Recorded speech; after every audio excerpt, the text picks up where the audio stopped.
come in asking about what your view is of the churches that haven't adhered to kind of restrictions during the period and have carried on regardless, sort of no masks, no social distancing. What would your view be on those without naming any names, Ed?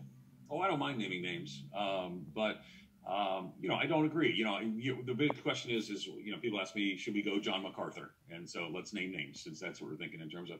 I would say that has been the reception that has been fascinating here. There's a sense that there's a significant percentage of the population who believes that what Pastor John has done is right and courageous. And one of the hardest things to challenge, matter of fact, with John Macarthur doing that, it's made it harder for the rest of us, because it's been a sense of, there's maybe, when I go to church, 25% of the people think we're compromised cowards because we haven't defied the government authorities. Masks are, there's no pandemic. John said there's no pandemic.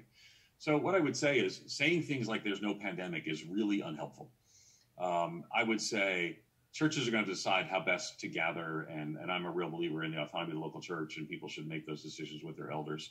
I think binding on the conscience of others, and this is where you saw the contrast. John Macarthur and Mark Dever are good friends, and Mark Dever spoke up and spoke out afterwards when it kind of was like John said, well, we're going to do this, we're asking everybody else to do this, and there's a thing to sign, and you got to stand up, and Mark said, that's not, first of all, we don't need to bind the conscience of other churches. And so I'm at the place where when false information is communicated, like there's no pandemic, I think that's unhelpful. There is a pandemic. Thousands upon thousands of people are dying every day in the world of this, with this. And so as far as like them gathering without mitigations and restrictions, I think that gives a message to the community that's unhelpful.